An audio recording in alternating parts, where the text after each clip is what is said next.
We good? Yes, sir. Tariq's getting the door.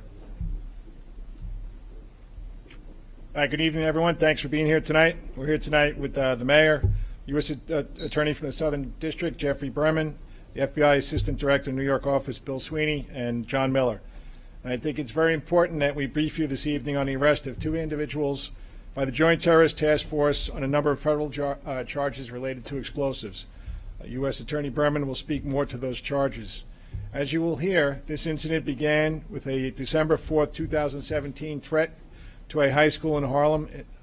A 15-year-old student was arrested by the NYPD Intelligence Division on that bomb threat. In January, a teacher in that school abruptly resigned, and school authorities, in reviewing his laptop, noticed some material that was questionable, and they contacted our detectives.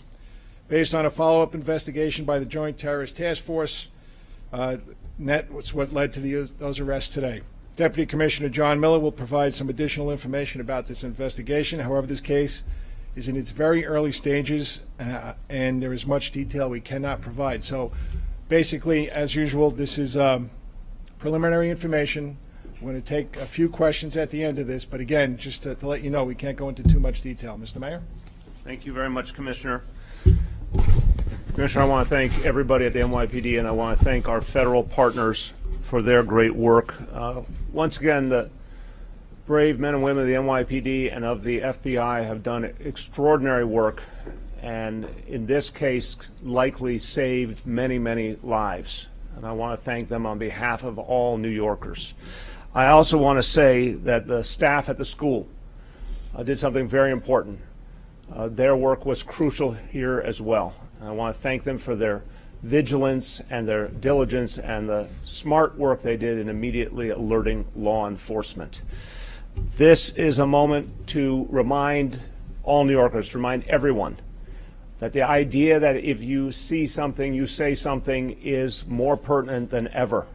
We get daily reminders, all New Yorkers, to remind everyone that the idea that if you see something, you say something is more pertinent than ever.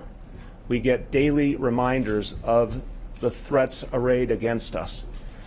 But what we're seeing here in this case already is some good people stepped forward with information, and that information was crucial to law enforcement. So I just want to urge everyone, if at any moment, no matter where you are, no matter what you're doing, you have information that you find unsettling, you see something suspicious, come forward to law enforcement, because you never know if that might not be the moment when you help to save a life. I will only say, and this is another example also of the very close working relationship between the NYPD and the FBI, the City of New York, and our federal partners. This relationship has grown and grown over the years. It is part of what keeps all New Yorkers safe. We have to be clear at this moment, even though this was an unsettling case, and you'll hear the details. From what we know at this point, the individuals involved have all been apprehended. Again, this is preliminary information, but there is no additional imminent threat directed at New York City at this time.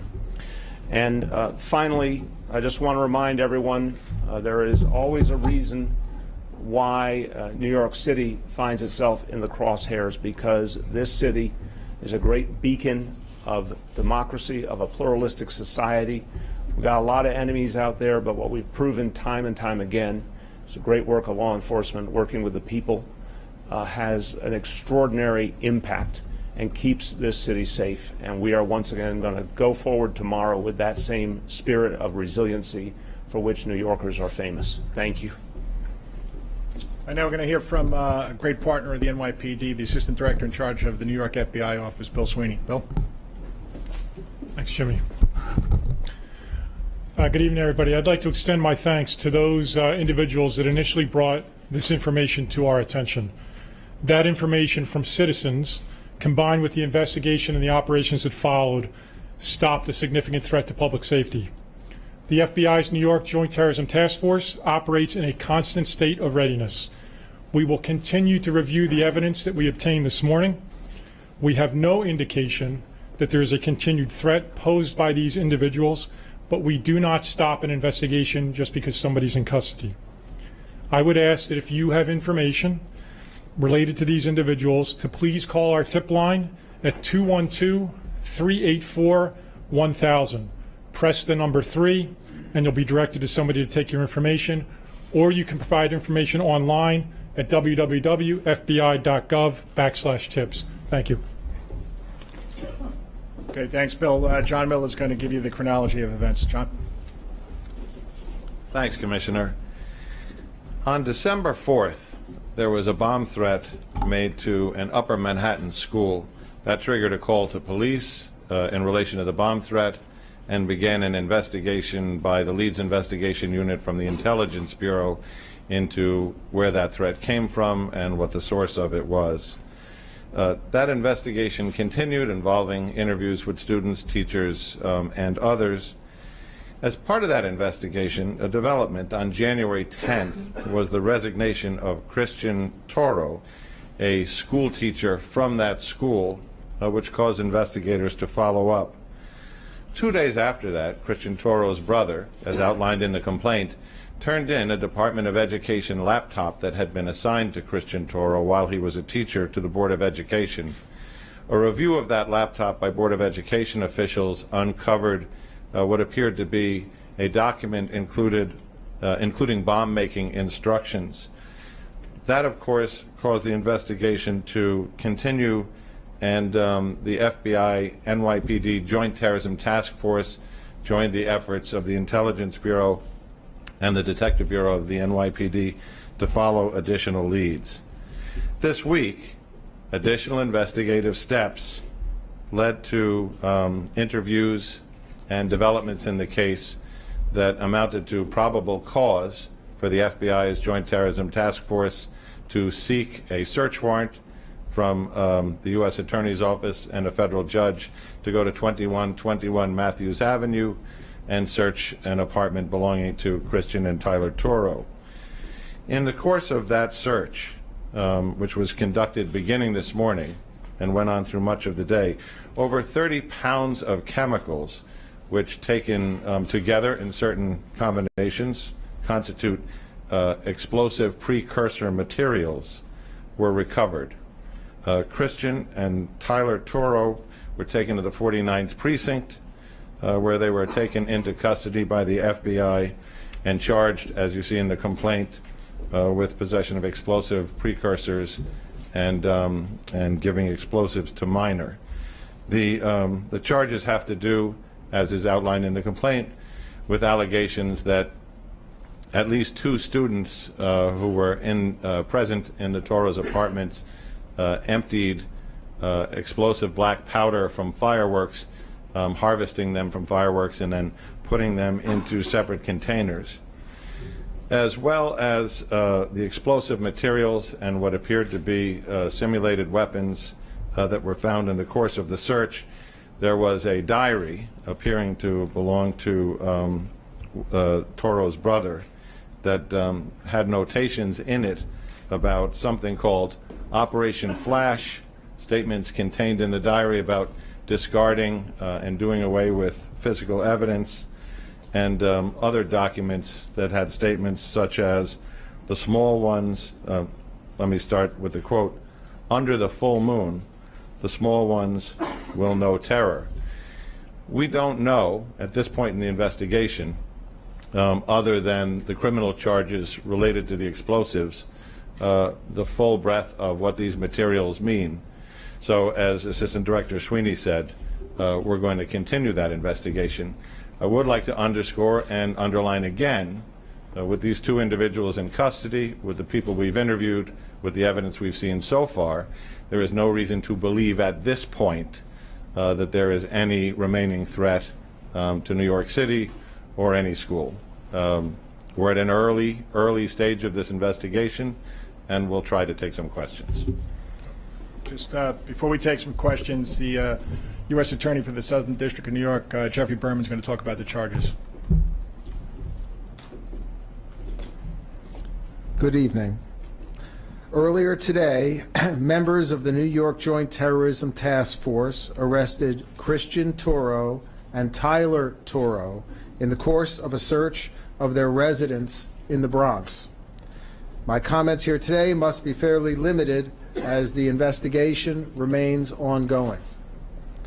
The complaint filed today charges Christian Toro in 2 counts. 1, unlawful manufacture of a destructive device, and 2, distribution of explosive materials to a minor. In addition, the complaint charges Tyler Toro with unlawful manufacture of a destructive device. Both defendants were arrested earlier today. They were promptly brought to the courthouse in the Southern District of New York. Earlier this evening, both defendants were presented on the complaint before United States Magistrate Judge Deborah Freeman, at which time they were assigned counsel and pleaded not guilty. The defendants were ordered detained on consent. A bail hearing for Christian Toro has been scheduled for Wednesday, February 21st. No bail hearing has yet been scheduled with respect to Tyler Toro. A preliminary hearing date has been scheduled for March 19th. I want to thank the FBI, represented here today by Bill Sweeney, Assistant Director in charge of the New York Field Office. The FBI's work and the work of the many agents and agencies that form New York's Joint Terrorism Task Force is simply outstanding. I also want to thank the NYPD, represented here by Commissioner James O'Neill and Deputy Commissioner John Miller. Thank you. All right, at this point, we're going to take some questions. All right. Names on any of your radar prior to December. Also, can you say what school he taught at in Harlem, and do we know the job of the underbroker? All right, John. So, first, let me make a correction. I had indicated that when the computer was turned in, it was a Department of Education technician who did the review. It's actually not a Department of Education school. It is a charter school not directly associated with the Department of Education. It was a technician who worked for the school who was looking at the computer when it was turned. Neither of these 2 individuals was on our radar before this, nor do they have any criminal background that preceded this investigation. John, can you name the school, and was he a science teacher?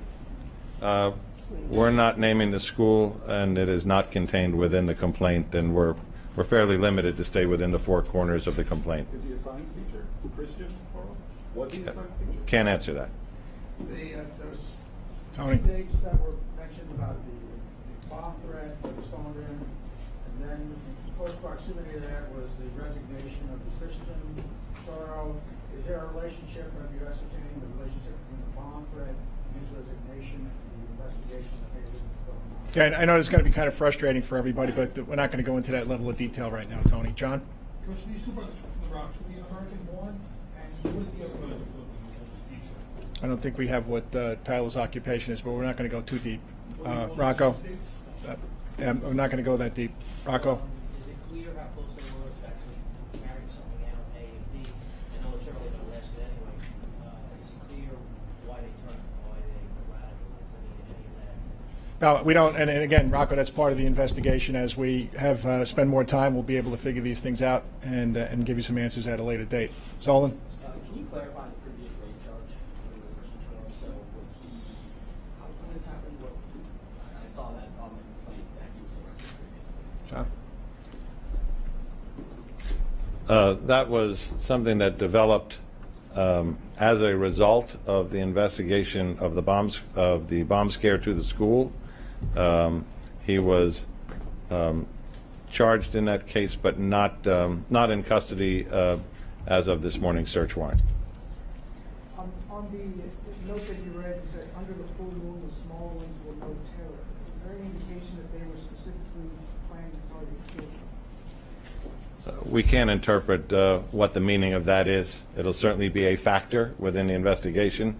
That was recovered in a separate piece of paper, not the diary, so we're trying to determine what that means. As far as you can tell, was this self-contained, or were they making contact with other terror groups? This is, again, preliminary part of the investigation. That hasn't been determined yet. Two questions. The victim in the rape was she astute, and do you All right, and the first one, we're not going to go into that level of detail, and with the precursors, we haven't made that determination yet.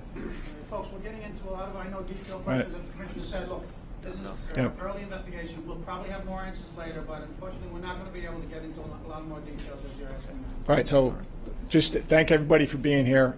This is how we keep New York City safe. As you see, standing up here with me is the U.S. Attorney, Bill Sweeney from the FBI. This is how we keep the city safe, and this is how we keep the schools safe, making sure we're all working together. Okay, thank you very much. Thank you.